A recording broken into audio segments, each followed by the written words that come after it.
Sejam bem-vindos a mais um episódio do podcast Falso Plano. Neste episódio vamos falar um bocadinho do rescaldo da volta à Flandres e de todo o caminho e as provas que nos levaram até lá. Também o rescaldo da volta à Catalunha e as antevisões do País Basco e de Roubaix.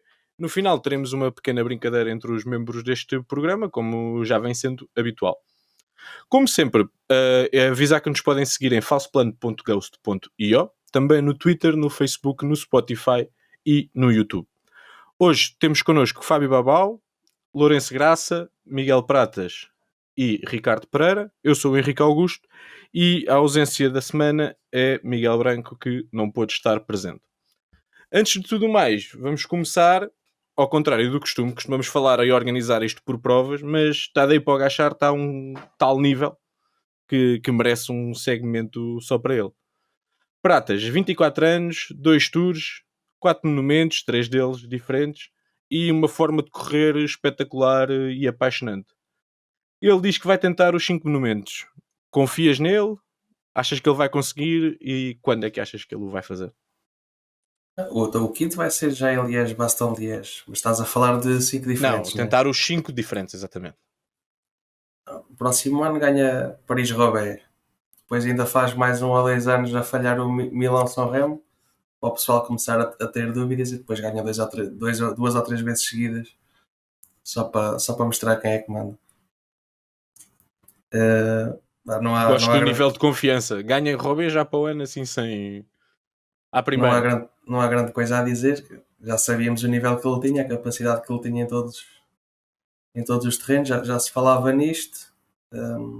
Ainda assim, eu acho que este era o monumento que encaixava melhor a seguir aos outros dois que ele já ganhou. Milão-São Remo é muito imprevisível, e Paris-Roubaix ele precisa ainda de ganhar uns quilinhos, não consegue fazer a diferença que fez no- com aqueles ataques em subida no Tour de Flandres, mas agora ganhando 3, obviamente que ele vai ter esse objetivo, vai ter ainda mais foco nesse objetivo, e acho que vai ser uma questão de tempo, a não ser que tenha algum problema físico ou que simplesmente se canse de ganhar e queira terminar a carreira mais cedo. Ele ainda mandou a piada: se terminar a carreira agora já sai contente, mas quando eu li aquilo a primeira vez, o meu coração começou a acelerar, mas depois li com mais calma e fiquei mais tranquilo. Mas diga-se que, pá, 99% dos ciclistas, se acabassem a carreira com o CV que ele tem agora, davam-se por bastante satisfeitos, não é? Ele, com o CV que tem neste momento, acho que se terminasse agora a carreira, acho que já era, na pior das hipóteses, um top 10 de sempre, talvez até mesmo um top 5 de sempre. Não é qualquer um que ganha grandes voltas e este tipo de monumentos, né? Acho que se ele tivesse ganho Milão-São Remo, apesar de para mim ser o mais imprevisível, acaba por ser também o mais difícil, mas é um que encaixa mais no tipo de corredor. Tivemos muitos trepadores e voltistas que já venceram. Agora ganhar Tour de Flandres é outra fruta. Eu julgo que só ganharam 3. Só 3 corredores é que ganharam Tour de França e Tour de Flandres. Posso estar enganado, mas acho que só foram 3. Ele, o Merckx e outro. E E falando se. aqui mais... Ah, desculpa. Termina.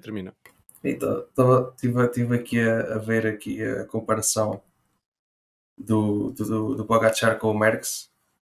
E em termos de prestação em monumentos, eles têm percentagens muito parecidas. O Pogacar participou em 10, ganhou 4, 40%. É É impressionante. assustador. Dito assim, é assustador.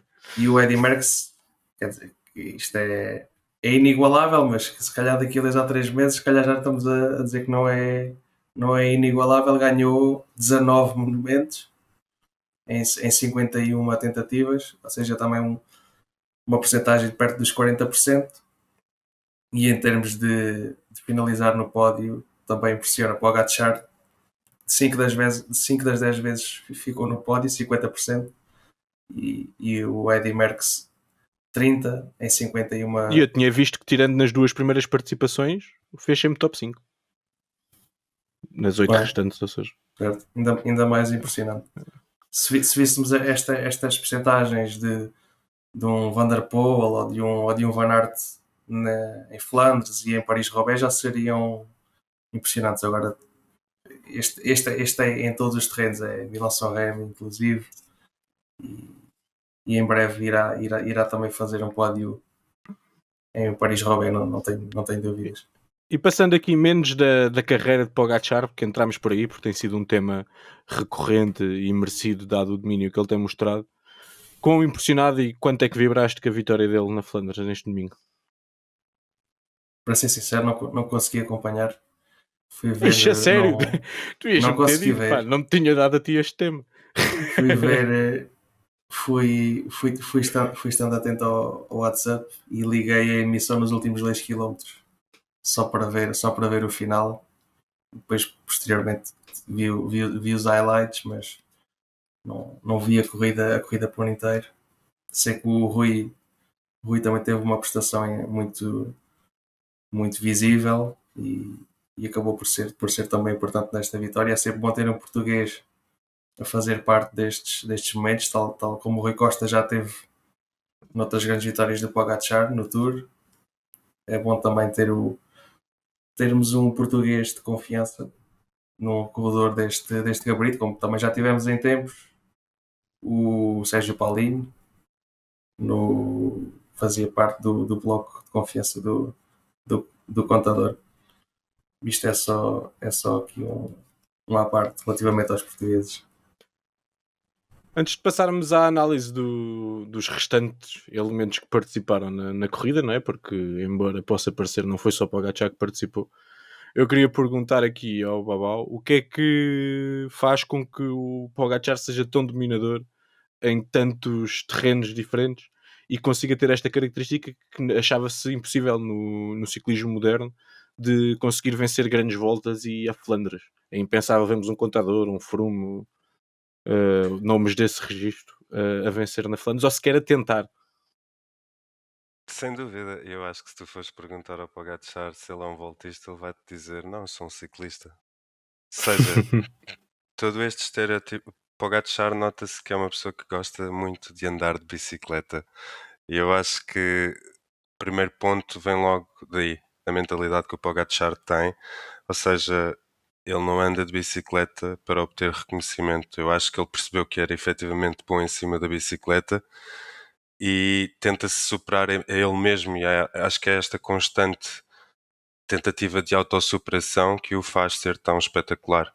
Obviamente que qualquer grande atleta e grande esportista tem de passar pelas grandes provas de fogo e é raro aquele que à primeira consegue logo superá-la. Vemos em muitos casos e em muitos desportos atletas a chegarem a finais e a perderem e a terem de passar pelo processo de voltarem lá para conseguirem o apogeu de ganhar. E eu acho que o Tadej fez isso este ano e vimos isto este fim de semana, que foi, ele conseguiu identificar o que é que aconteceu o ano passado e não teve problema nenhum a 50 km mexer na corrida e começar ali o ataque e quem o quisesse seguir que seguisse na roda. Eu acho que isso é o que ele tem de mais brutal, digamos assim, para não falar do facto depois, como é óbvio que isto não pode ser só vontade de ganhar, de certeza que depois em termos fisionómicos nós conseguimos perceber que o Tadej Pogačar consegue aguentar momentos de maior esforço do que depois a maior parte da concorrência e efetivamente esta genética tu não consegues combater. Óbvio que depois existe a parte da cabeça e eu acho que a cabeça depois também é aquilo que te permite atingires o teu máximo em termos fisionómicos e eu acho que o que acontece com a maioria dos atletas é que quando o momento de pressão ocorre, muitos deles retraem-se. E o Pogačar nós sentimos que é um bocado o contrário, parece que ainda se solta mais e acima de tudo termos este desportista a dar aquilo que tem ao ciclismo e sem nós acharmos que ele quer mais do que ganhar corridas, porque eu não acho que ele queira mais do que ganhar corridas, ele só quer ser o melhor. E aquilo que me fez parecer agora com este Tour de Flandres foi Vingegaard, cuida-te, porque Tadej vai-te partir ao meio. Tenho quase a certeza. Posso estar enganado, mas Isso já é outra discussão, eu também acho que vai. Mas até estávamos a falar um bocadinho disso antes de começarmos o podcast. Eu acho que até o facto dele ter perdido o Tour do ano passado, acho que mesmo para ele também deve ter sido um processo psicológico interessante. Porque ele, quando chega ao Tour, a primeira vez vence, não é? A segunda vez vence de uma maneira completamente dominadora. E o ano passado acaba um bocadinho por bater nessa parede e perceber que, apesar de ser extraordinário, pode ter concorrência à altura. Por isso acho que este Tour ainda vai ter mais interessante, mais sem interesse. dúvida. E numa prova como a Milan-San Remo, que, ou seja, não é uma prova tão dura, pá, já percebemos que o Pogačar tende em ter mais facilidade para ganhar as provas quando vai a solo, nomeadamente nas clássicas. E eu acho que o Pogačar só consegue ganhar a Milan-San Remo se fizer para aí um terço da prova sozinho. Não sei onde é que ele ataca, não sei como, mas efetivamente não pode chegar tão longe acompanhado, porque depois não há espaço suficiente para fazer a diferença. Eu acho que essa E dele ter dito, só para acrescentar, para reforçar o teu ponto, essa dele no sábado ter dito eu para ganhar tenho que chegar sozinho, como se não estivesse a falar de Van der Poel e de Van Aert que dominam este tipo de provas há anos, e depois chegar e executar é de uma brutalidade realmente. É chegar ao terreno deles e dominá-los completamente. sem dúvida, faço todas as minhas palavras mesmo. A Milan-San Remo é outro filme. Eu acho que há muito mais gente que consegue andar ali. Não sei se ele consegue atacar na cipressa. Eu sempre achei que isso é um bocadinho sonhador. Porque eu acho que não é impossível ele chegar num grupo com o Van der Poel e com o Van Aert e ganhar ao sprint. Ganha um em 3 ou um em 4. Ele tem 10 anos para ganhar a San Remo. Não, sem dúvida, mas lá está. Se os colocar desconfortáveis mais cedo, se calhar tenha mais possibilidades. Mas se bem que lá é um bocado como tu dizes, a Milan-San Remo é mais imprevisível e não se trata apenas das subidas, ou seja, as descidas têm aqui um fator muito importante também nesta corrida. A minha questão é se ele atacar na cipressa. Isto estamos a descolar completamente do tema, mas pronto. Se ele atacar na cipressa, não é o Van Aert e o Van der Poel que vai responder, são as equipas deles. É por aí, sim, sem dúvida. Enquanto na Flandres, se ele ataca, têm que ser eles, os outros a responder, porque senão nunca mais o veem. Mais ninguém tem essa capacidade. Lá está, tens toda a razão, por isso é que é um bocado diferente quando tens um tour de Flandres cheio de topo, ou seja, é sempre a subir e isso acaba por desgastar as equipas e desgastar o pelotão. Sem dúvida que em Itália é um bocado mais difícil, mas lá está, é um bocado como tu dizes, ele tem tempo e acho que vai conseguir descortinar para ali uma tática qualquer. Bem, Eu acho que a tática dele no próximo ano vai ser ganhar um bocadinho de peso. Isso vai favorecê-lo tanto no Milan-San Remo como no Paris-Roubaix, obviamente. Pelo menos no início da temporada. Eu acho que ele só vai ao Paris-Roubaix quando já tiver efetivamente, ou seja, porque Paris-Roubaix pode ser um pau de dois bicos para ele, a meu ver, porque se ele se lesiona aquilo é chato.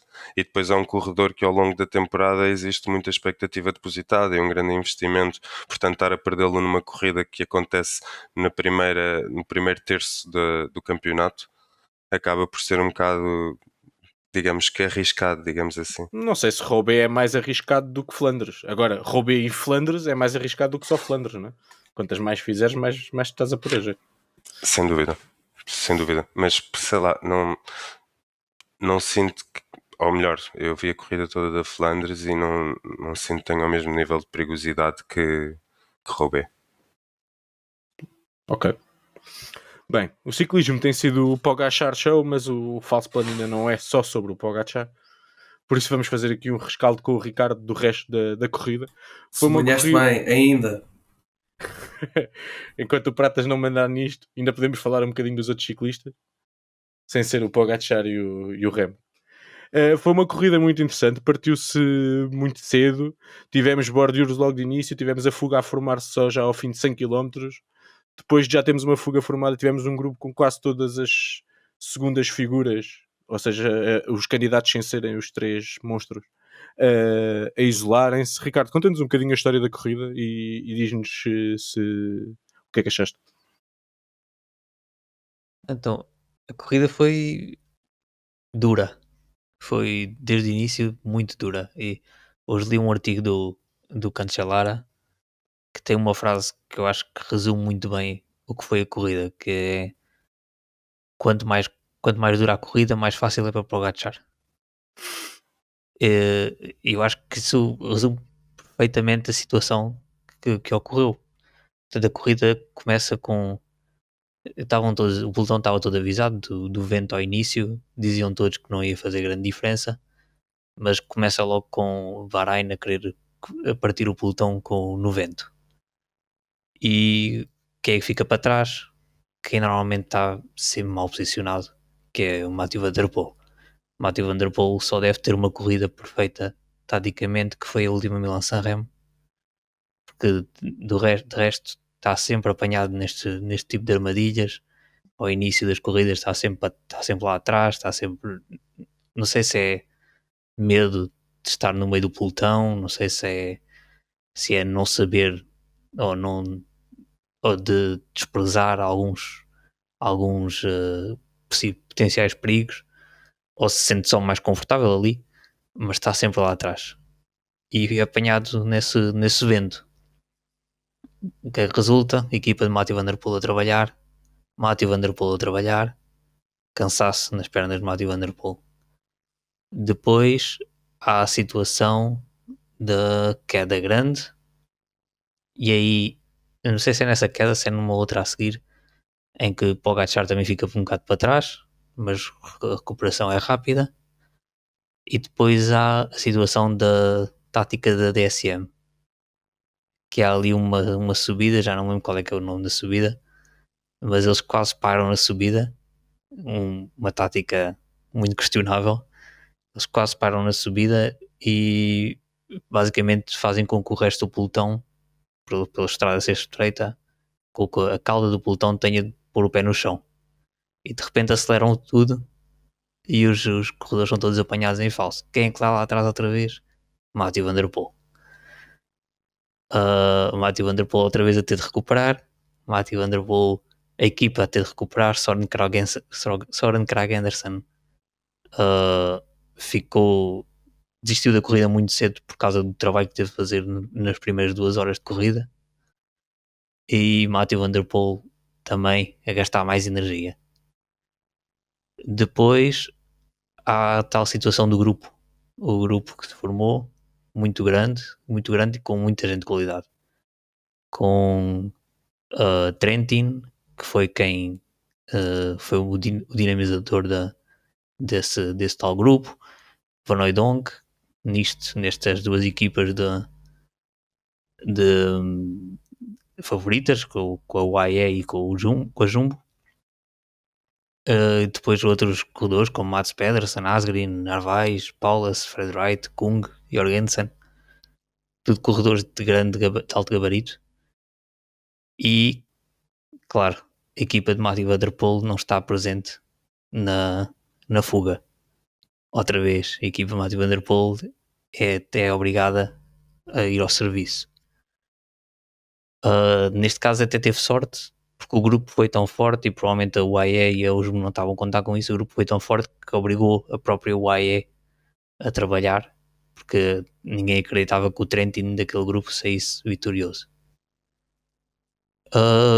Depois há o tal ataque de Pogacar e o Antes de Babal passares à frente, Ricardo, desculpa, queria só fazer uma pergunta. Ali a 50, 60 km, quando eles chegam aos 3 minutos, tu chegaste a pensar que a vitória já podia sair da frente? Houve uma altura que achei que eles tinham distraído e que podia correr mal. Eu cheguei a pensar que, portanto, o cenário que toda a gente idealizava era os 3 a chegar à meta juntos, ou 2 dos 3. Eu cheguei a pensar que alguém se ia juntar a eles, sim. Cheguei a pensar que alguém dessa tal fuga poderia restar no fim para discutir a vitória com 2 ou 3. Sim, como o Pedersen aconteceu, ter sido apanhado se tivesse sido apanhado só 5 ou 6 km depois, já na fase plana, cheguei ter a pensar ficado com nisso. eles. Exato. Okay. Cheguei a pensar que isso podia acontecer, sim. Voltando ao que eu estava a dizer, o Babal referiu que o Pogacar não teve medo de atacar mais longe. Nem sei se começou mais longe ou não do que o ano passado, mas de atacar de longe. O Pogacar próprio referiu que não estava nos planos. Os planos eram atacar na última passagem pelo Wout Kvarmont, mas decidiu atacar uma volta mais cedo por causa desse mesmo grupo que era muito forte e estava muito longe. Ou seja, houve essa mudança de planos ao vivo em que a UAE decidiu, ok, o Trentin não vai chegar, aquele grupo é demasiado forte, temos de sair já, senão não vamos lá chegar nunca. Pogačar ataca, ninguém segue. O Van Aert e o Van der Poel não estão imediatamente na roda, portanto não conseguem reagir à aceleração. Pogačar está momentaneamente sozinho, um bocado à frente do grupo de Van Aert e do Mathieu Van der Poel, com o Laporte e com o Pidcock também no grupo. E Laporte e depois a Jumbo, que foi talvez a equipa que melhor jogou taticamente nesta volta a Flandres, decide meter Laporte com o Pogačar. Laporte, que sabemos que era um perigo pelas últimas clássicas. Laporte, que chegou tão facilmente a Pogačar que provavelmente assustou Pogačar, e provavelmente foi por isso que Pogačar não continuou com o esforço, também não o queria levar para um potencial sprint. E isto obriga quem a trabalhar, Mathieu Van der Poel, e Pidcock também trabalhou. Enquanto Wout van Aert estava a descansar no pelotão. Até aqui, Wout van Aert não teve de trabalhar nada. O único problema que teve durante a corrida foi estar envolvido numa queda, ficou com uma ferida na perna esquerda, mas não teve de trabalhar nada. Depois, Pogačar e Laporte não trabalham, são apanhados. Há um momento de uma aceleração de Pogačar numa outra subida. Mathieu Van der Poel tem um problema de bicicleta. Isto é um conjunto de azares de Mathieu Van der Poel e de erros táticos que vão fazendo com que a corrida seja cada vez mais dura para o que acabou por ser o principal adversário de Pogačar. Mathieu Van der Poel tem problema de bicicleta, tem de fazer a recuperação, recupera, e depois acontece aquele que se calhar não é o maior erro da corrida de Mathieu Van der Poel, mas é o que tem mais consequências, que é o ataque que deixa Van Aert para trás. Mathieu Van der Poel faz uma daquelas acelerações incríveis, ninguém consegue responder, o Pogačar responde, mas dá sempre aquele espaço que não dá para responder àquela aceleração. Mathieu Van der Poel deixa Van Aert para trás, Pogačar vai com Mathieu Van der Poel, mas provavelmente aí gastou todas as energias que precisava para seguir uma nova aceleração de Pogačar. E se calhar nesse momento ele devia ter esperado para que Pogačar fizesse a aceleração que largasse Van Aert e não ter sido ele. Como tinha feito o ano passado. Van der Poel o ano passado não saiu nunca Exato. da roda do Pogačar. Exato, Van der Poel o ano passado nunca respondeu a Pogačar. Ou melhor, nunca atacou Pogačar. Foi sempre na roda a responder a corrida toda. E eu acho que provavelmente esta corrida devia ter feito o mesmo. Mas claro, quer dizer, podia calhar que o Pogačar não estava assim tão forte. Pronto, isso é um jogo, eles não sabem a condição dos outros, já podem ter uma noção, mas não têm a certeza. Portanto, eu acho que foi o erro que gerou mais consequências na corrida de Mathieu Van der Poel, mas não foi o erro mais grave.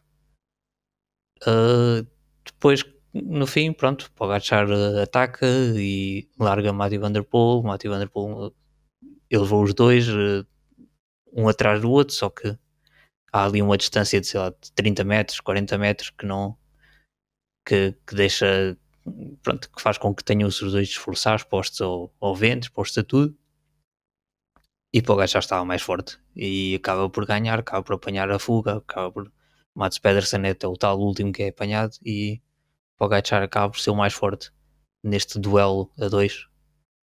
Mas a corrida, eu acho que é como Cancellara descreveu, foi quanto mais dura é a corrida, mais fácil seria para Pogačar, porque ele realmente é o que tem maior resistência às dificuldades, e com o passar do tempo, com o passar do esforço, a diferença entre ele e os outros vai aumentando.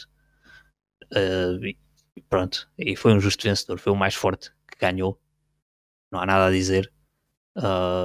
Gostava que não houvesse os tais azar e os tais erros táticos de Alpecin e da Mathieu Van Der Poel, mas acho que o desfecho seria Faz sempre parte o do mesmo. ciclismo. Bem, para quem não viu a corrida, teve aqui uma descrição exaustiva e detalhada destes 260 km de espetáculo. Então, e passando agora ao Lourenço, queria te perguntar o que é que os restantes especialistas ou ciclistas que se focam neste tipo de provas podem fazer para poderem ter a ambição de vencer Van Aert, Van Der Poel e Pogacar. Nós olharíamos nos livros e diríamos que o que Pedersen, Kung, Paula se fizeram é exatamente a melhor maneira de os derrotar e mesmo assim não serviu.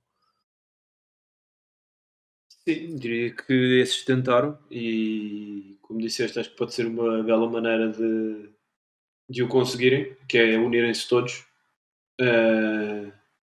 Como até já falamos, houve alturas em que acho que todos pensámos que aquilo estava definido, quando eles chegam a cerca de 3 minutos, mas torna-se um bocadinho difícil porque aqueles três parecem que não são deste planeta. Então Pogacar não pode ser mesmo deste planeta. Acho que as equipas têm que começar a definir estratégias diferentes, se calhar a levarem blocos mais fortes, porque pelos vistos um ou dois ciclistas já não chega para combaterem estes três, e tem que começar a lançar ciclistas na frente, e vai chegar uma altura em que não vai ser possível eles responderem a todos os ataques, não é? Imaginando, por exemplo, sei lá, numa FDJ, que lance numa volta à Flandres, Kung, Madouas e meta lá pelo meio o Godu também. São ciclistas, os três, de respeito, não é?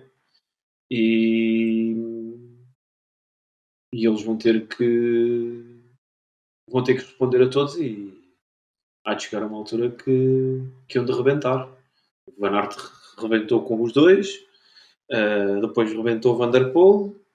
Vamos lá ver se algum dia alguém vai conseguir rebentar com o Pogacar. Não sei, mas começa a ser um bocadinho efetivamente difícil. Antes de passarmos às restantes provas do pavé que conduziram até à Flandres, queria só pedir aqui ao Bau para dar props ao Mads, que ele está aqui a mandar vir, que ninguém diz que o Mads fez pódio. E está todo contente e está chateado que a gente não falamos dele. O homem, para além de ter feito pódio, ele fecha quinto na Gent-Wevelgem e através da Flandres também faz quinto. Ou seja, o rapaz está em forma. Não me digam que não. Está, sem dúvida. Pronto, e eu acho que por isso é que... E eu acho que ele se apercebeu, ou pelo menos o carro da Trek deve-se ter apercebido, e por isso é que ele faz aquele ataque quando deixa aquele primeiro grupo que estava escapado e ainda consegue durante algum tempo aguentar-se sozinho. Óbvio que depois o Pogacar passou e deixou-o lá. Passou mesmo de moto, por acaso essa imagem é forte. Mas efetivamente acho que depois foi preciso também um trabalho dele mesmo, do Mads, sozinho, para também não ser apanhado por gajos, porque depois lá está. Não, depois acabou por ser apanhado e ganhou no sprint, tens toda a razão. Pareceu foi que depois ali a certo ponto ninguém quis chegar aos dois da frente, porque estava toda a gente a querer concorrer para o terceiro lugar. Mas sim, de facto, adorei a prestação do Mads Pedersen. Tive pena de não levar na Fantasy. Mas ele na entrevista do pós-corrida, por acaso, diz uma coisa curiosa, que ele diz: eu quando me avisaram, acho que foi uma coisa assim do género, que vinha o Pogacar e o Van Der Poel, eu decidi logo que não ia tentar seguir, porque senão ia hipotecar as minhas hipóteses de sequer ter um bom resultado. Certo, e eu acho que é de se tirar o chapéu passado, sei lá, quase 230 km, ele ainda ter para aí a destreza de perceber que, ok, se eu for com eles, posso tentar efetivamente ganhar a corrida, mas também posso fazer top 20, ou posso tentar fazer a melhor classificação possível. Eu acho que foi um bocado nessa ótica, e quando ele se viu ali no meio daqueles, o único sprinter que o pudesse, digamos assim, fazer frente seria o Wout van Aert. Mas o Wout van Aert não conseguiu corresponder. Pá, se tivesse, se calhar, mais 20 metros de estrada, se calhar conseguia, mas pronto, não tendo. Acho que o Matos foi um merecido vencedor da possibilidade de subir ao pódio, digamos Bem, assim. E até chegarmos à volta a Flandres, tivemos uma série de corridas que serviram para irmos aquecendo os motores, para os ciclistas irem aquecendo os motores, nomeadamente a Bruges de Pan, a E3 da Arelbelk, não saiu bem à mesma, não vou tentar outra vez, Gent-Wegelven e a através da Flandres, que foram sobretudo marcadas pelo domínio da Jumbo e por uma série de especulação de como é que se podia ganhar a esta equipa, que já antes disso tinha ganho a Kuurne-Bruxelles-Kuurne e a Omloop. Eu queria perguntar ao Ricardo como é que é possível que uma equipa que domina desta maneira depois não consiga ter reflexo disso nos monumentos. Já o ano passado aconteceu algo semelhante, vencendo uma série de corridas e não vencendo os monumentos. E quanto é que vale ganhar isto tudo e depois não ganhar nos dias mais importantes do ano? Como é que é possível? Só explicar-te porque há outros dois ETs nos monumentos que lhes roubam as vitórias. Acho que é claro que Van Aert é o terceiro mais forte, pelo menos na Flandres, mas que depois há o Van der Poel e o Pogačar que roubam as vitórias, portanto, enfim, são três corredores que não são deste mundo, mas que mesmo assim Van Aert ainda é o mais humano deles todos, pelo menos nesta altura da época. Se isto é um grande problema para a Jumbo, é um problema até julho, se eles não ganharem a volta à França. A partir daí é outra vez uma época ganha para a Jumbo. Eles não vai-se falar outra vez da super equipa, do Super Van Aert, do Super Vingegaard, do Super Roglic, se for o Roglic. É um problema enquanto eles não ganharem. Depois para o ano vai-se voltar a falar que a Jumbo, se acontecer outra vez, a Jumbo não domina as clássicas, mas não ganha os monumentos. Ok, mas depois ganha a altura outra vez. Enfim, é um problema se eles não ganharem. Todas as Seja o que equipas for. queriam ter esse problema, não? Claro. Todas as equipas queriam ter o ganhar problema tudo menos os monumentos. Exato. Queriam ter o problema de não ganhar ou de estar meia época sem ganhar alguma coisa muito relevante e depois chegar ao Tour e ganhar o Tour. Enfim, é claro que há alguma coisa a rever. É muito estranho para mim que o Van Aert seja incrível no Autocan, mas depois ceda nas subidas da Flandres. Eu sei que não é o mesmo tipo de subidas, mas é o Van Aert. Devia ser o especialista nas subidas da Flandres e não o especialista no Autocan. Mas acontece e é resultado de estar a lidar com outros dois extraterrestres.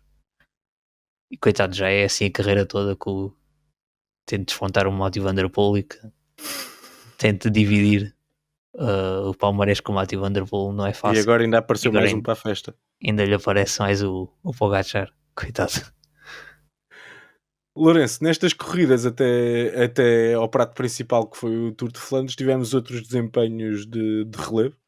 Tivemos através da Flandres o incrível segundo lugar atrás de Laporte de Lascano, praticamente um desconhecido e sem credenciais neste tipo de terrenos. Tivemos a vitória de Philipsen na Bruges de Pan, num dia louco, com muito mau tempo, cheio de Bordeaux, e em que ele mais uma vez mostrou ser um sprinter mais versátil do que a maior parte dos seus concorrentes. Tivemos também o regresso aos pódios de Sepp Van Mark, que a mim me agrada sempre de ver, a desilusão da Quick Step. Queres falar um bocadinho destes outros temas que andaram aqui à volta destas corridas do pavé? E mais algum, se tu quiseres trazer para a mesa. Sim. A vitória do Philipsen efetivamente só veio comprovar aquilo que eu já acho há algum tempo, que diria que a par do Merlier são os dois melhores sprinters da atualidade. E ambos têm aquela característica de que eu acho que eles conseguem passar dificuldades neste tipo de clássicas. Não os colocaria num Tour de Flandres, nem numa prova desse género, mas eles passam dificuldades e a prova disso é a vitória de Philipsen, que o dia estava bastante chuvoso, muito mau tempo, e ele conseguiu passar as dificuldades e venceu a prova. Em relação à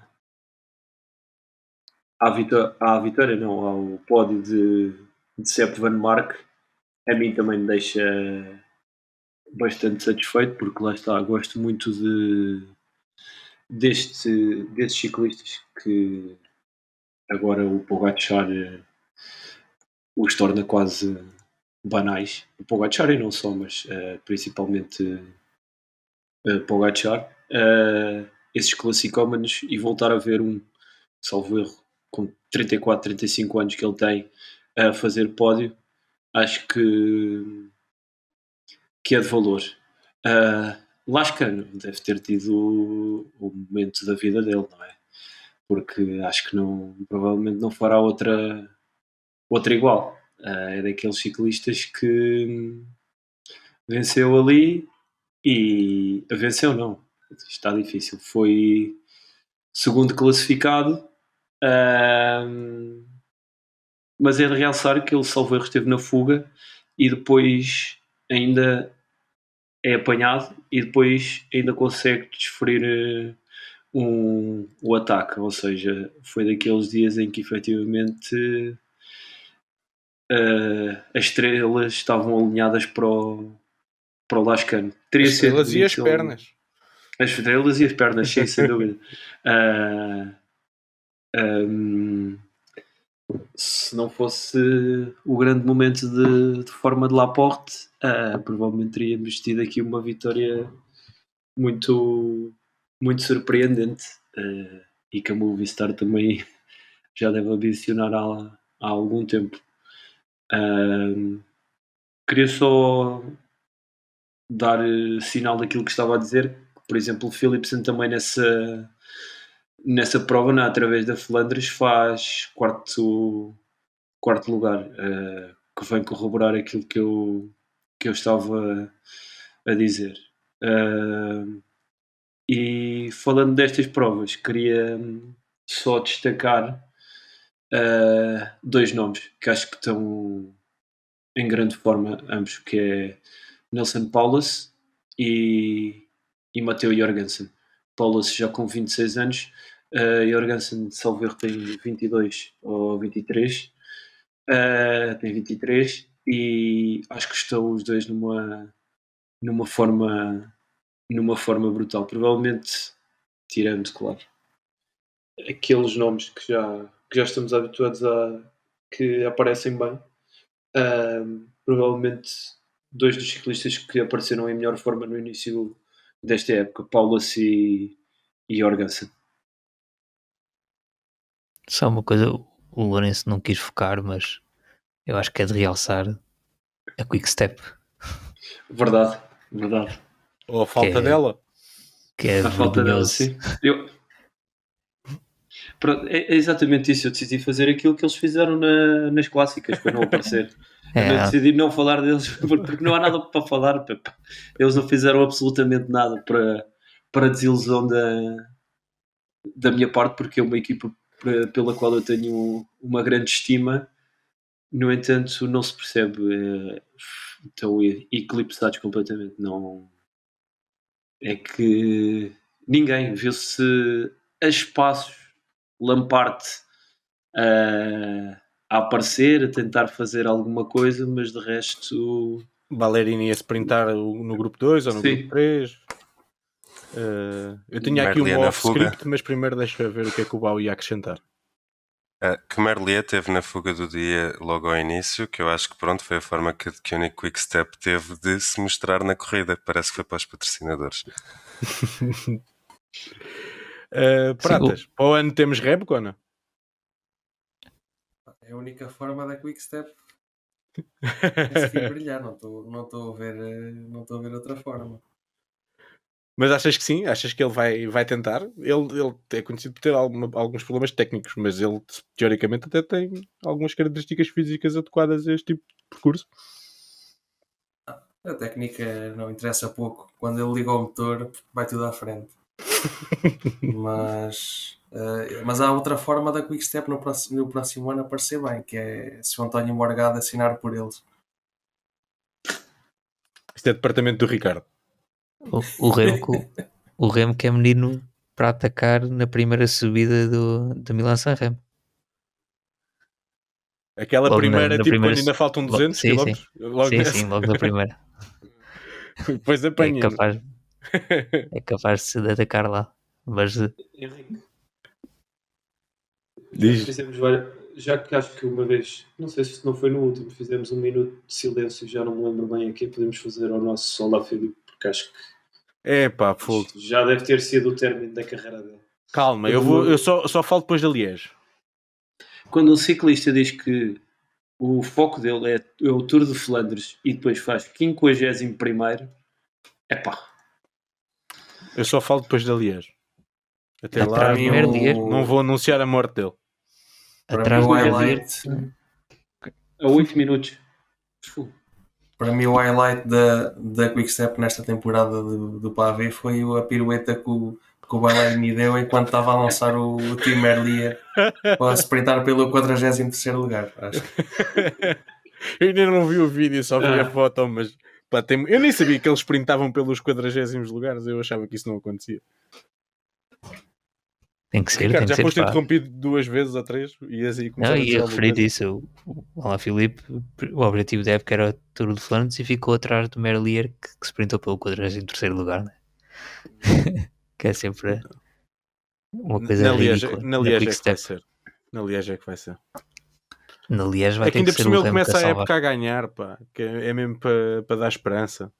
E depois faz esta pouca vergonha. Acho que foi um bocado aquela responsabilidade de estava com a camisola com as cores da casa, vou ter de justificar até ao fim. E por isso deve ter falado com o Bale, lança-me aí que eu vou sprintar.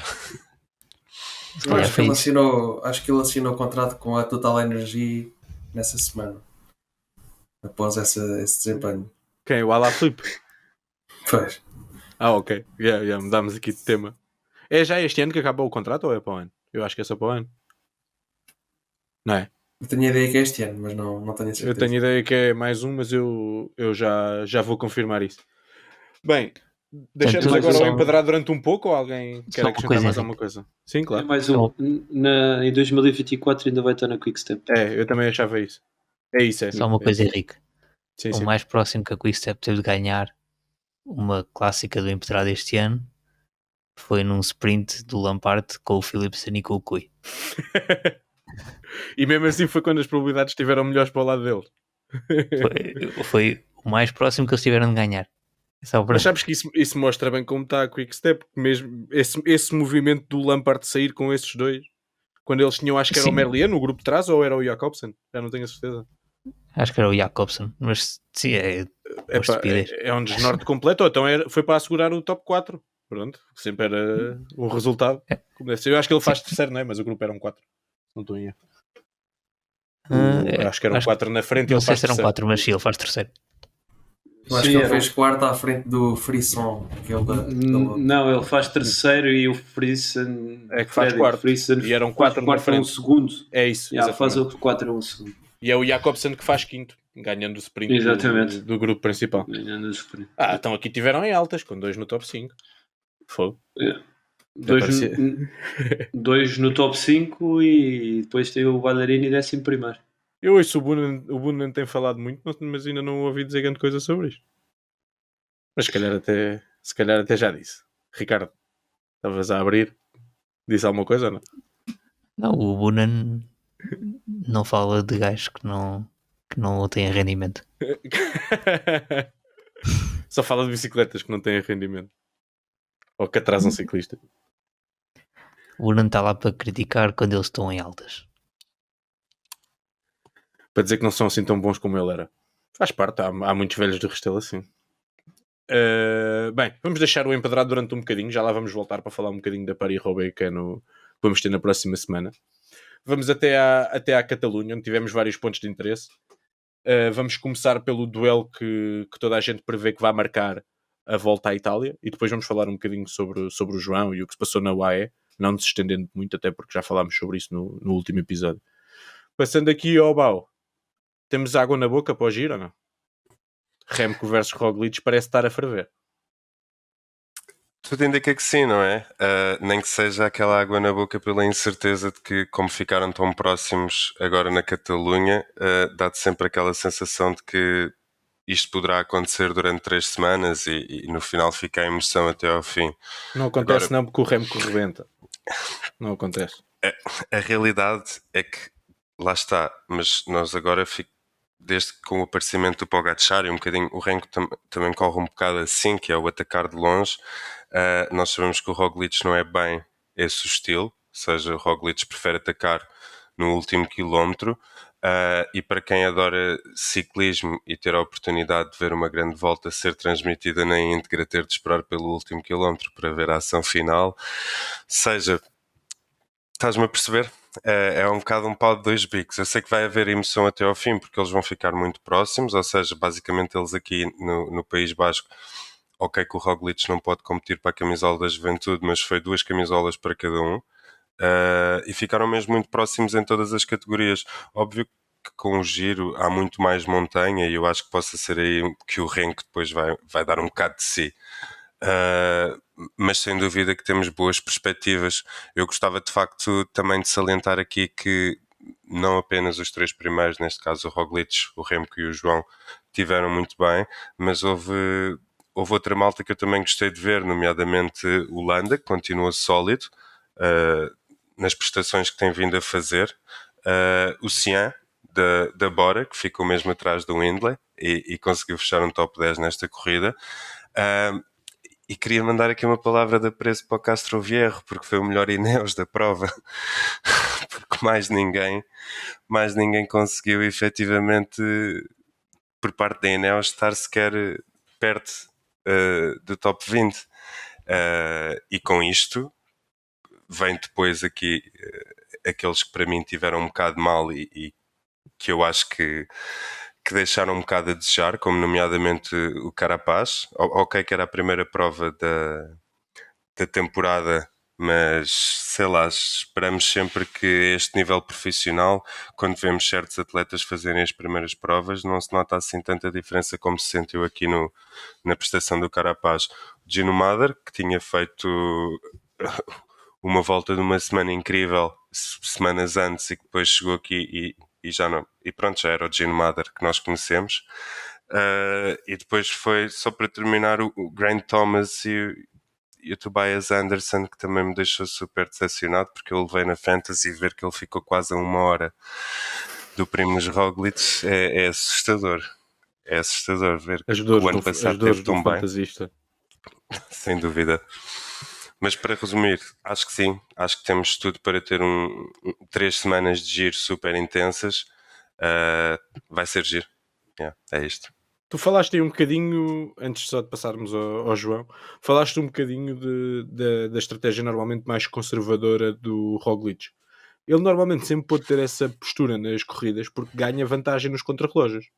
Ele aqui, eu estou a contar que ele perca algum tempo para o Remco nos contrarrelógios e que isso possa ter que mudar um bocadinho a postura dele perante a corrida. Certo, se bem que eu acho que o bloco do Roglic é um bocado mais forte que o bloco da Quick Step, neste caso o bloco do Remco. E acho que por essa razão é que o Roglic também se calhar não se vê tão forçado. Lá está, como tu dizes, o contrarrelógio pode ter aqui um papel muito importante e ser um fator que possa mudar um bocadinho, mas eu nunca vi, ou melhor, não tenho memória de vitórias a solo do Roglic com mais de 10 km. Pronto, mas o que, eu estou a dizer o que eu estou a dizer é exatamente isso, que ele sempre teve essa maneira de correr porque tem sempre vantagem perante os outros, porque vem, ou seja, a tua equipa dominadora e o tu parares o pelotão e impedires ataques e meteres ritmos altos, e depois atacares no último quilómetro, serve se tu estiveres na frente. Se tu tiveres que recuperar 1 minuto ou 1 minuto e meio, tens que ter uma abordagem diferente, acho eu. Sim, efetivamente depois também não conseguimos ter muito bem o termo de comparação, porque quando esse não é o cenário, ou seja, quando o Roglic não ganhou tempo no contrarrelógio, o Roglic caiu. Ou seja, não tens bem um termo de comparação em que ele tenha isso? chegado até ao fim e que tenha sido obrigado a mexer de alguma forma nas A corridas. andar Nunca o atrás. fez. É por isso que eu tenho alguma curiosidade, e era o que podíamos ter visto na última semana da Vuelta do ano passado, e depois a queda dele Pronto. tirou-nos essa possibilidade. É um bocado por aqui. Nunca ouvi nesse outro papel de ter de mexer ele na corrida. E acho que é mais neste sentido. Por outro lado, acho que a UAE tem tudo para fazer uma grande prestação com o João, pelo simples facto que o Soler vai ao Tour. E aproveito esta deixa para passar ao Pratas, e entre outras perguntas que lhe quero fazer depois, queria começar com uma pergunta de como é que se chama quando é para fazer headlines, como clickbait. Isto é o melhor João de sempre, Pratas? Para mim é, claramente. O desempenho que ele teve no terreno já tinha sido muito bem, apesar de nunca se ter posto em causa a vitória do Roglic. E agora aqui na Catalunha volta a ser o melhor dos corredores, dos humanos, por assim dizer, né? Aqui já terminou com mais diferença para o Roglic e para o Remco. Foram os dois que realmente disputaram a prova, mas consegue mais um pódio e com uma start list também com alguns nomes interessantes. E acho que ele cimenta aqui o seu estatuto. Para mim é o voltista mais consistente do pelotão, mas continua ainda a não conseguir disputar uma prova de uma semana World Tour com um nível alto. Claro que vencer Remco ou Roglic é praticamente impossível. São poucos aqueles que conseguem, mas a verdade é que foi este o calendário que o João escolheu. No Tirreno, o Roglic nem era suposto ter ido, portanto, aí se calhar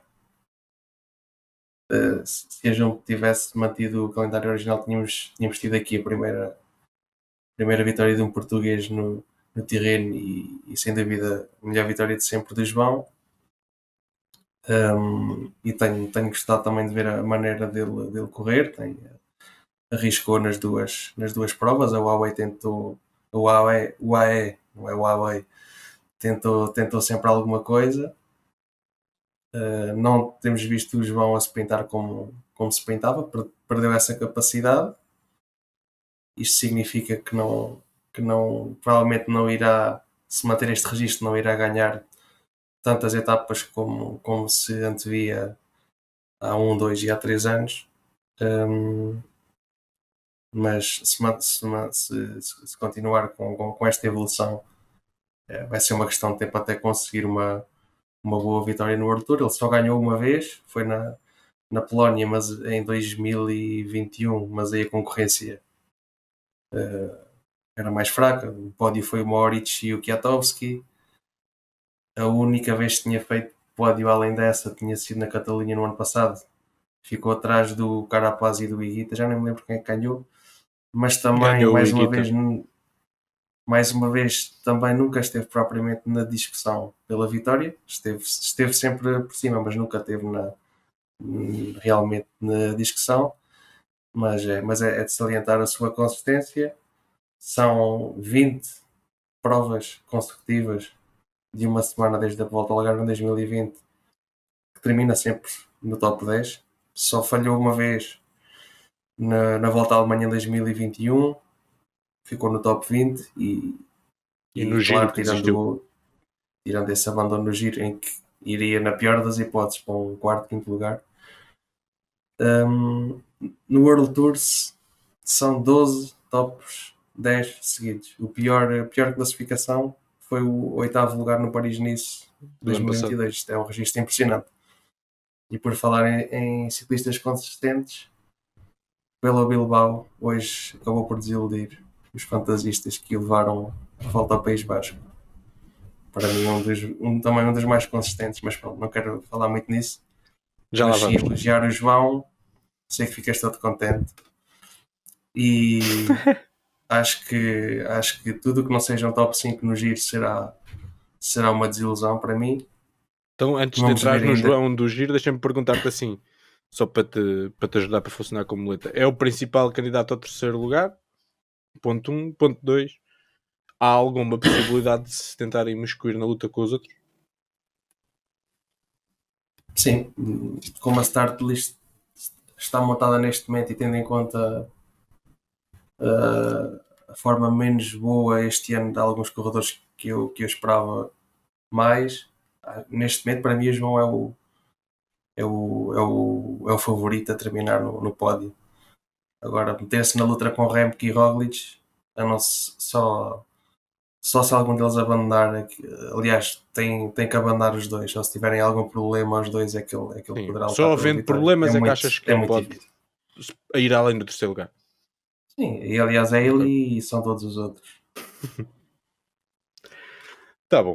Antes de passarmos aqui para o País Basco, vamos só aqui à nossa rubrica dos miúdos, que sabem que o Falso Plano gosta sempre de acompanhar a juventude, até porque estes últimos anos têm-nos mostrado que os grandes fenómenos aparecem cedo. E ia pedir aqui ao Ricardo só para falar um bocadinho do Lenny Martínez, que na etapa mais difícil da Catalunha faz 6º lugar, se não estou em erro, e do Xian, que fecha o seu primeiro top 10 em provas World Tour por etapas. Os dois com 19 anos, se não estou em erro. Acho que sim. Sim, os dois com 19 anos. Não, o Lenny com 19, o Kian com 20. Então já é Mas velhinho. sim, acho que o Kian fez. Fez 28 já de fez fevereiro, este está ano. aqui. É. Já fez este Sim. ano 20.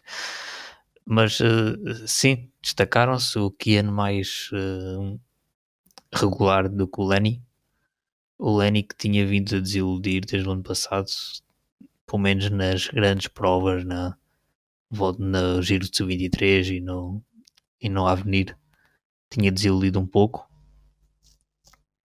Mas que este ano aparece agora na Volta à Catalunha, faz um 6º lugar numa das etapas da alta montanha, se bem que é a etapa que só tem uma subida, enquanto que o Kian termina no top 10, fazendo um 8º lugar e um 10º lugar. 8º lugar na etapa mais difícil e 10º lugar na outra etapa. Mas em que perde algum tempo para o Lenny nesta disputa particular entre os dois. Mas pronto, o Kian é o que se esperava, não é? Já do Tour de Avenir vinham boas indicações e ele vai ser muito bom no futuro. Vamos ver quanto Acho que tempo tu demora a meteste no chegar ao pódio da topo. Vuelta, não foi? Provavelmente, epá, eu digo muita coisa.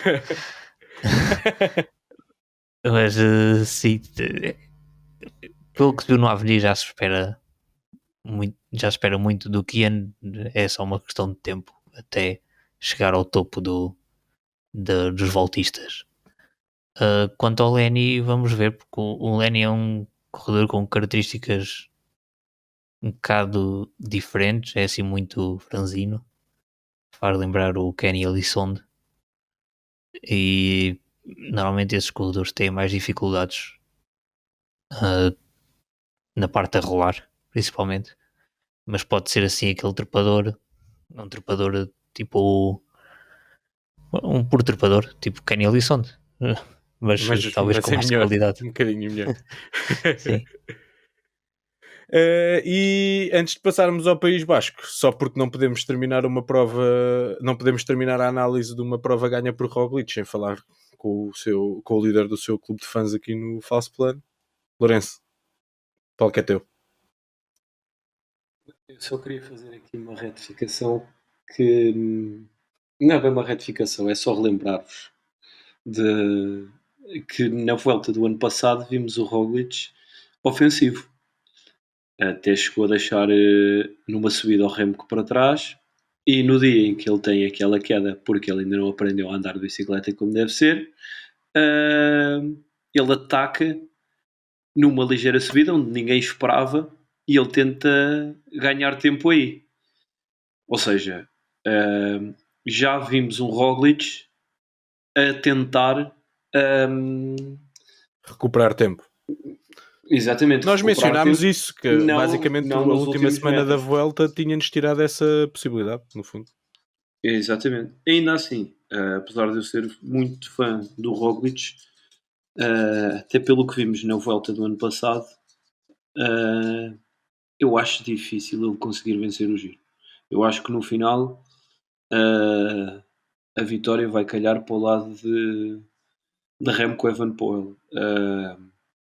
Ainda assim, a volta à Itália promete um espetáculo, sem dúvida.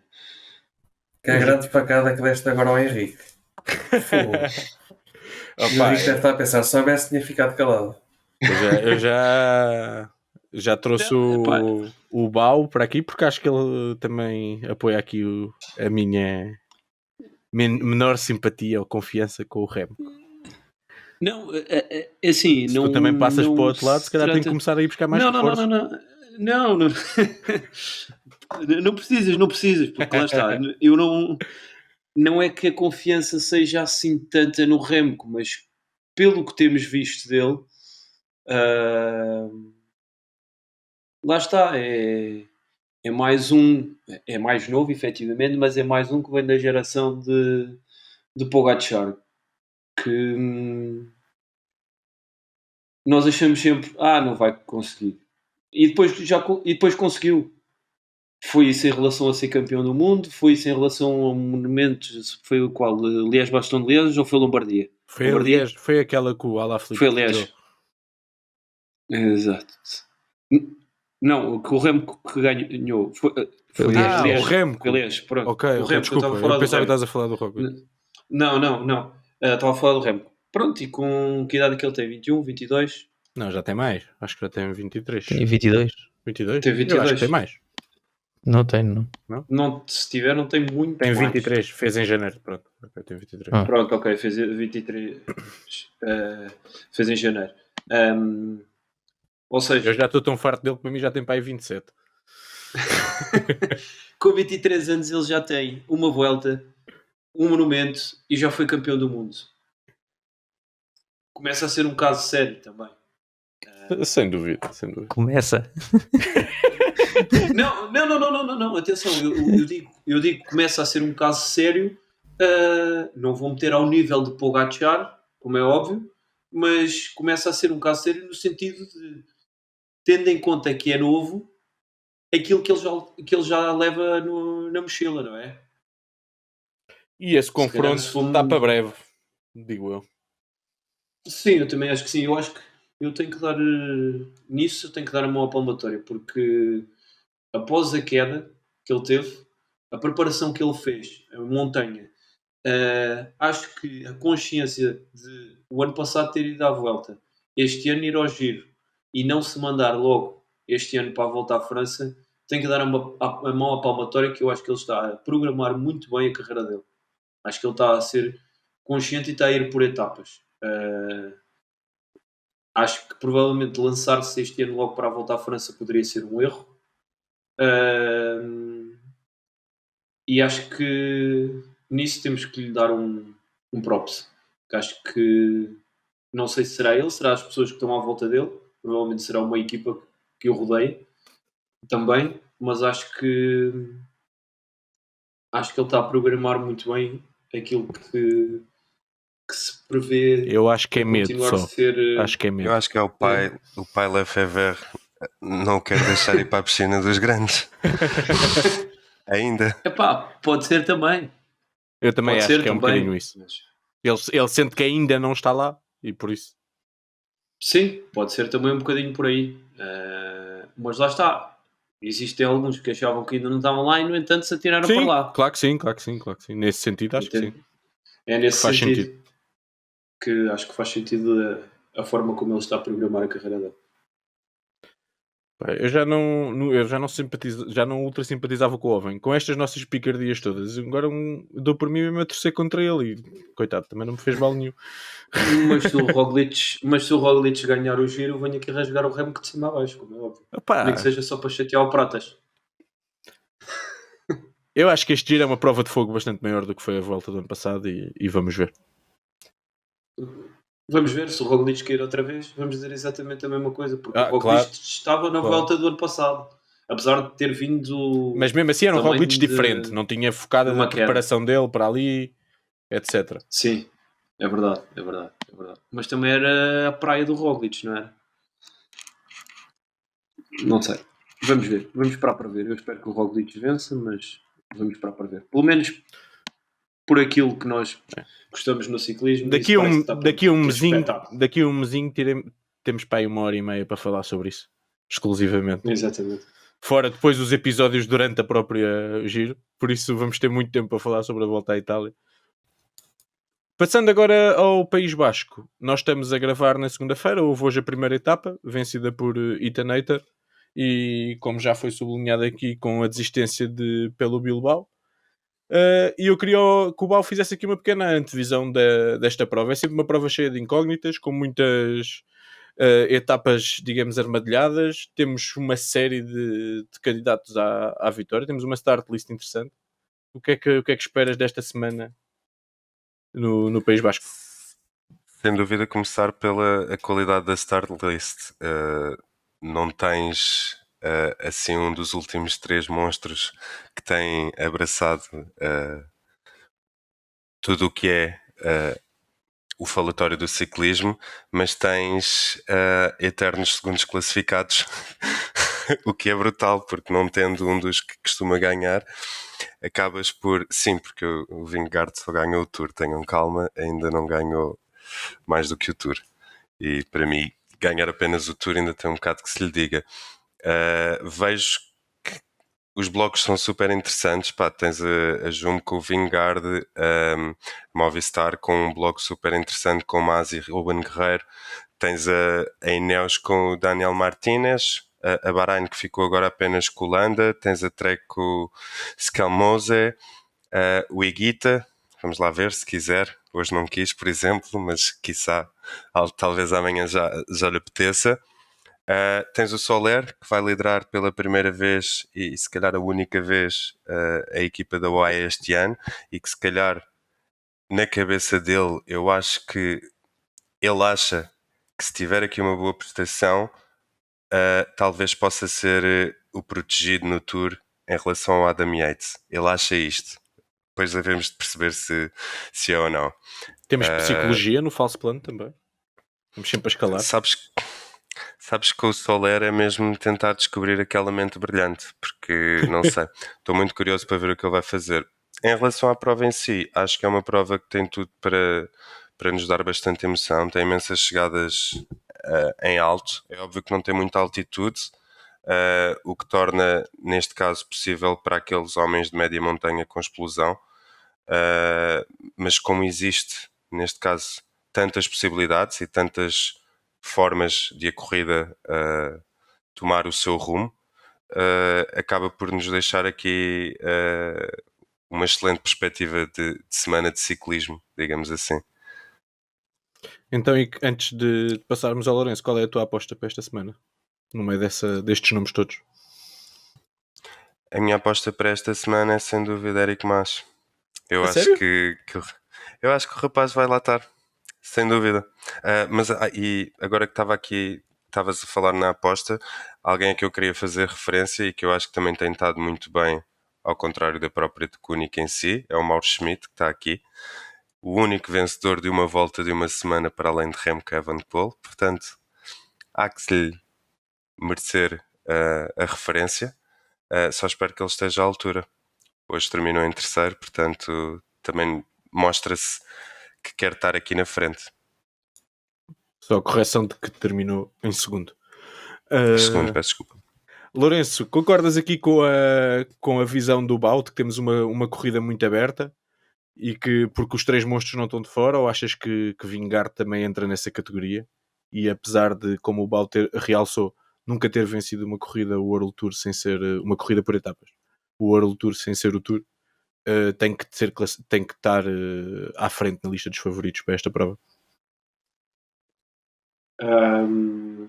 É assim, eu concordo com o que o Val disse. Acho que efetivamente vai ser uma corrida muito aberta, porque tem etapas que não terminam em alto, ou seja, isso logo aí pode não fazer grandes diferenças, e não tens assim nenhuma etapa, salvo erro, a terminar numa grande montanha. Nem tens grandes montanhas. Montanhas, exatamente. Acho que, salvo erro, vi por aí uma primeira categoria numa das etapas, mas que não é meio, é pouco mais de meio da etapa, ou seja, não... A última etapa, desculpa, não é assim tão relevante. Só para darmos a informação mais correta. Penso que a última etapa tem 3 primeiras categorias, mas quando eu disse não tem grandes montanhas, não tem aquelas montanhas de 10, 12 km a 7 ou 8%, onde o Vingegaard claramente tem vantagem nessas subidas mais longas. Continua. Exatamente. A questão é, acho que pode ser uma corrida bastante aberta e que pode até pender para alguém que nós não estamos à espera. Ou seja, não me surpreenderia, por exemplo, ver É difícil, certo? Não estou a dizer que é a opção mais óbvia, mas, por exemplo, tendo em conta a forma que ele está, não me surpreenderia ver o Mauro Schmidt a vencer. Em relação... ABM hot take? Diz. Não é hot take. Estou a dizer um corredor do género dele. E eu lembrei-me dele porque o Val falou nele e efetivamente ele está numa bela forma. Em relação a Vingegaard, não acho que seja o favorito, porque lá está. As palavras que o diretor da Jumbo preferiu no final do Paris-Nice para mim foram muito significativas em relação àquilo que eles querem para o Vingegaard. O Vingegaard é para ganhar o Tour. Ponto. Não interessa o que é que vem anteriormente. O Vingegaard é para chegar no seu pico de forma ao Tour. Se o Vingegaard chegar ao Tour e vencer o Pogacar e toda a outra concorrência, está feito. Não precisa de mais nada. E é um bocadinho por aí. Eu não acredito que possamos ver o melhor Vingegaard até ao Tour. Pode perfeitamente ganhar aqui no País Basco, pode. Eu atribuo o favoritismo ao Godot. Digo já. Ainda assim, o Mas é efetivamente uma bela aposta também, da parte do Bau. Mas em relação ao Vingegaard, acho que ele do ano passado também esteve aqui e, salvo erro, terminou em 6º lugar. Acho que não veremos o melhor Vingegaard aqui. Queria só fazer uma referência para o reaparecimento de Ethan Hayter. Não o levei na Fantasy, já estou arrependido, mas é bom ver o Ethan Hayter de volta, porque é aquele tipo de ciclista que eu gosto, e é bom ver que ele está de volta. Antes de finalizarmos a antevisão do País Basco, queria só perguntar se nessa categoria do Mauro Schmidt, e também para não deixarmos de fazer referência ao Ruben, se ele pode entrar ou se vai estar remetido exclusivamente ao trabalho para Henrique Mas. Acho que em certas etapas pode efetivamente entrar, mas tendo em conta que o Mas está lá está. Ou seja, o que eu quero dizer é que podemos perfeitamente chegar ao final da semana e vermos o Ruben num top 10 ou no top 5, mas se tiver que abdicar, ele vai abdicar, porque creio que o principal foco dentro da equipa será o Henrique Mas.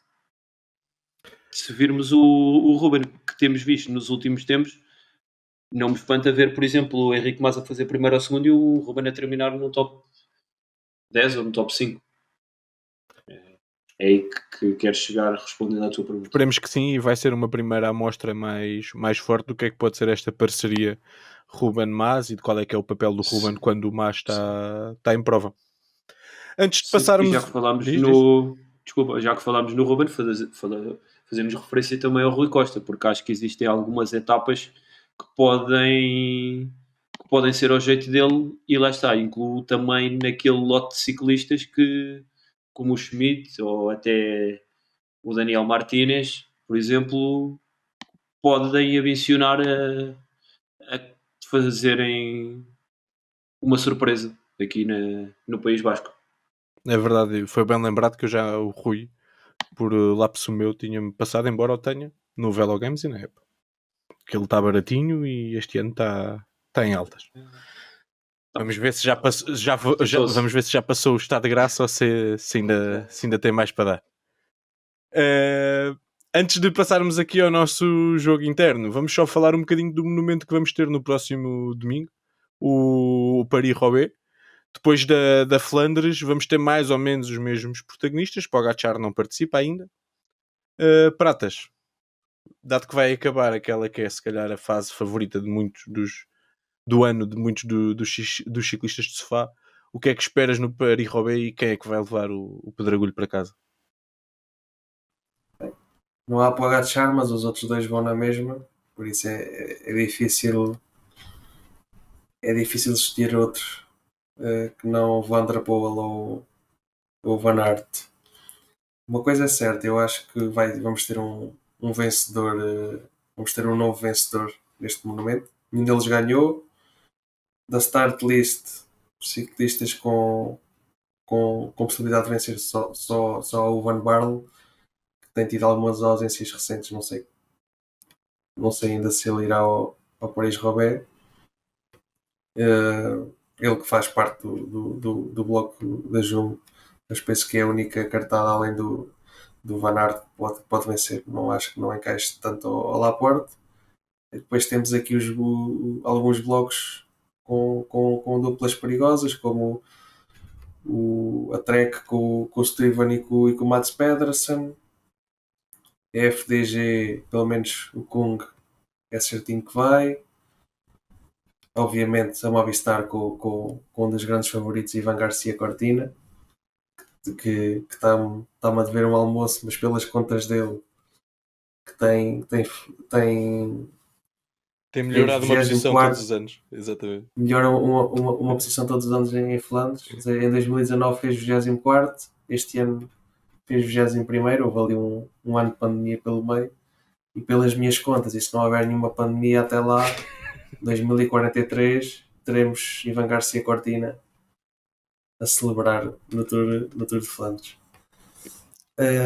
Mas há aqui o nome que eu tenho baixo de olho para Paris-Roubaix, e já se vem falando dele há alguns anos pelas suas características, e dá uma sensação que ele este ano vai tentar, e já tem estado bastante mais ativo nestas últimas clássicas, que é o Philippe Ganna.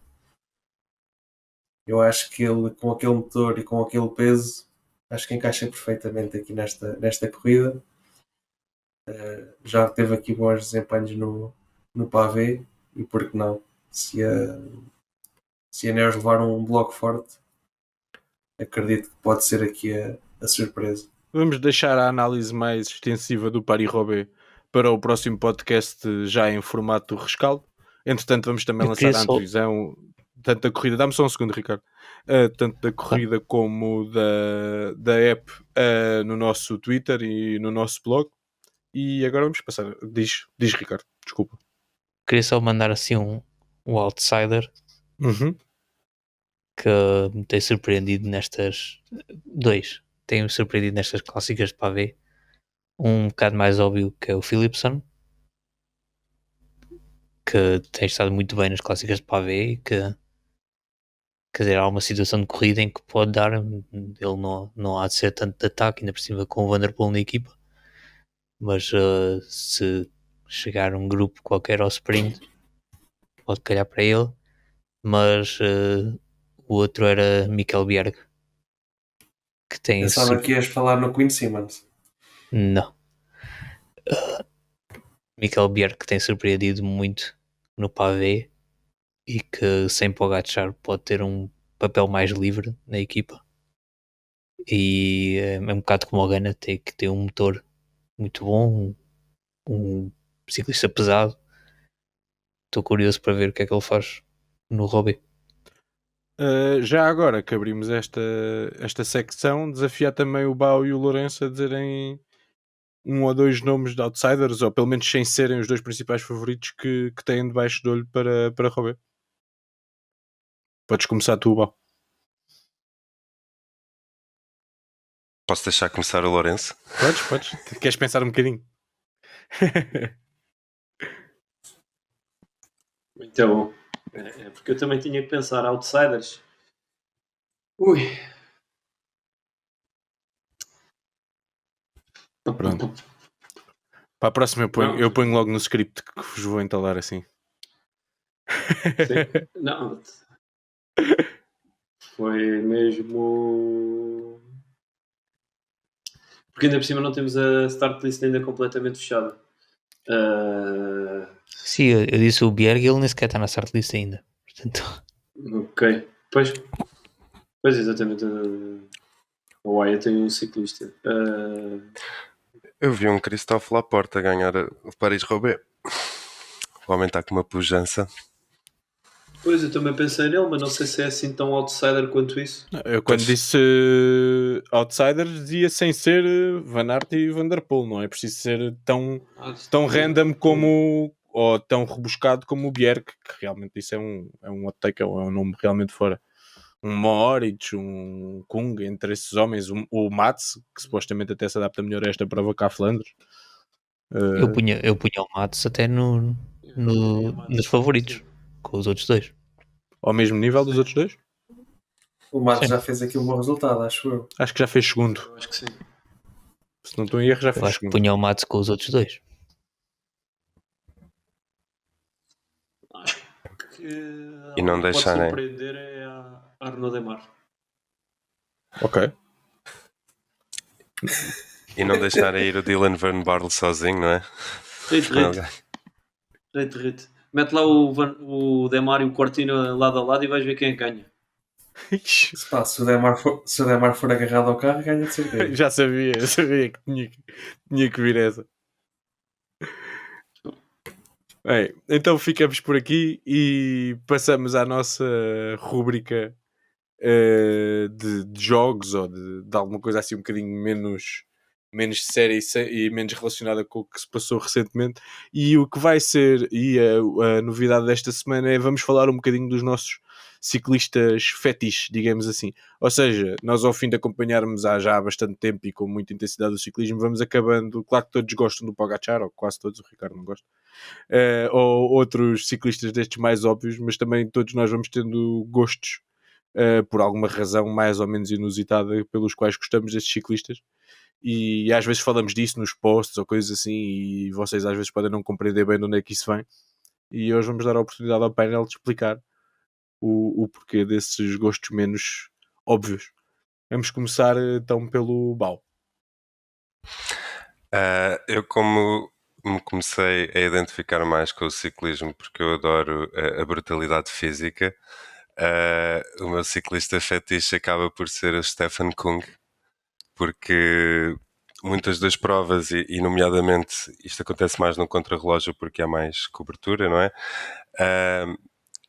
O homem nota-se que está sempre a dar tudo, quer seja por ter baba seca na cara, quer ser por ter baba a cair pela boca. Eu estive aqui e por isso é que há bocado não tinha um nome para Roubaix, porque eu estava a ver imagens das caretas que o Stefan Kung faz e pá, é de chorar a rir, amigo. É de do ficar todo vermelho, às caras de sofrimento que o homem faz e que depois no final ou fecha pódio ou ganha a prova, mas no entanto sofreu tanto para chegar ali.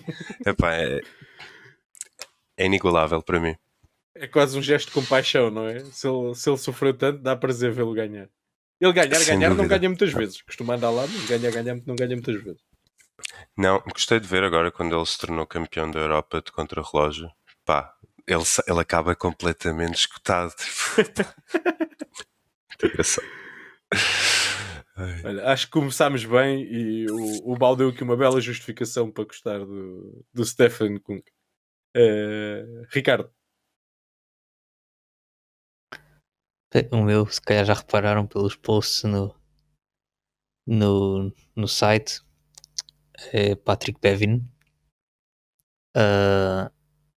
Lembro-me como se fosse ontem. E isso está a fazer para aí 2 anos agora. Está a fazer exatamente 2 anos agora. Foi por causa da Fantasy. Estava a fazer equipa para uma volta à Romandia. A volta tinha 2 contrarrelógios, ou um prólogo e um contrarrelógio, meio acidentado. E o Patrick Bevin tinha feito um bom contrarrelógio. Normalmente é bom nos campeonatos do mundo, mas também tinha feito um bom contrarrelógio recentemente na volta ao País Basco, logo na primeira etapa. Também um contrarrelógio acidentado. E por acaso estava a comentar com o Pratas, estávamos a fazer equipa.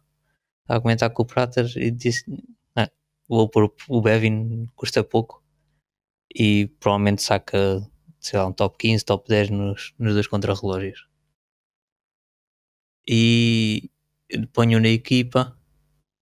Ele no primeiro contrarrelógio desilude-me, no prólogo faz tipo top 15,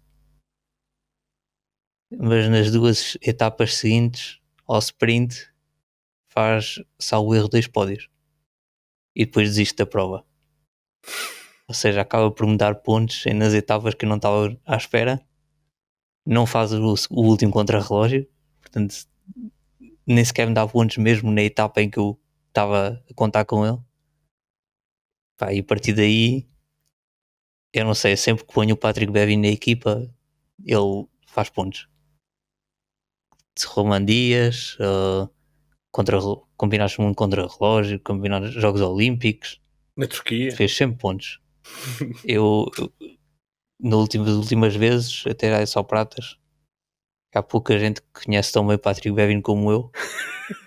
Eu acho que conheço o Patrick Bevin melhor que a mãe dele. Eu sei exatamente quando é que o Patrick Bevin vai fazer bons resultados, portanto podem confiar em mim que sempre que eu levem-no também, porque ele vai fazer bons pontos. Então, e aqui temos este fetiche tem justificação, a origem na Fantasy e também ele muito bem justificado. Pratas. Estamos a falar de Paris-Roubaix, eu vou escolher um dos meus ciclistas fetiches que terminou a carreira no Paris-Roubaix em 2021. Vou falar do italiano Gianni Moscon, um corredor que fez carreira na Ineos. Desde cedo se mostrou um jovem com muito potencial. Na sua primeira ou segunda temporada ganhou a Arctic Race na Noruega em 2016, depois em 2017 explode e faz quinto no Paris-Roubaix e terceiro na Lombardia, e cimenta-se como uma das maiores promessas do ciclismo mundial, mais virado para as clássicas, e nesse ano acaba por ser desclassificado no Mundial por ir agarrado ao carro, o chamado Sticky Bottle, acho eu, que o Demar bem conhece, e a partir daí a carreira dele tem sido uma montanha russa de desempenhos fantásticos, poucos, mas também de atitudes mais reprováveis que eu tento não me lembrar delas e tento ignorar esse facto quando torço por ele e o levo na Fantasy. Só para continuar aqui a história dele, depois em 2018 acaba por baixar o nível, mas depois no final do ano volta a aparecer bem, ganha 2 provas em Itália, faz um quinto no Mundial do Valverde, que é um Mundial que eu, talvez a corrida mundial que mais me marcou, não sei porquê. Ele fez um desempenho incrível, fez quinto e acabou a ganhar o Guangxi Tour, aquela prova World Tour que havia na China há uns anos. E depois ali alguns no final do ano, entre o final do ano e o início do ano seguinte, ou seja, estamos a falar já aqui no início de 2019, ele dá uma entrevista à Gazeta dello Sport, salvo erro, a dizer que ia liderar a Ineos no Giro e que ele ia lutar pelo Giro, ou seja, ele aqui já se estava a transformar num classicómano com alguns resultados fantásticos e com uma outra vitória em provas de maçã já se queria tornar um voltista. Ele veio na FSA, que é aquela fantasy anual, foi o mais caro nesse ano e é fácil de prever. Ele nem sequer foi ao Giro, continuou a sua senda de flop na estrada e de atitudes moralmente reprováveis fora da estrada. 2020 é para esquecer, acho que não fez nada relevante. Em 2001 voltou a aparecer no Tour dos Alpes, faz 2 vitórias em 2 ou 3 dias e foi uma peça fundamental no Giro que o Bernal ganhou. Não sei se lembram daquela etapa que acaba em Sterrato. Ele fez uma etapa mesmo fantástica e depois finaliza o ano com o 4º lugar no Paris-Roubaix, em que ia isoladíssimo, ia ganhar aquilo e no espaço de 5 ou 10 minutos fura umas 2 ou 3 vezes e acaba por ficar em 4º e pronto, e acabou a carreira aí. Tivemos aqui mais do que uma explicação do porquê do gosto, uma nota biográfica daquela que foi uma bonita carreira do Gianni Moscon. Lourenço.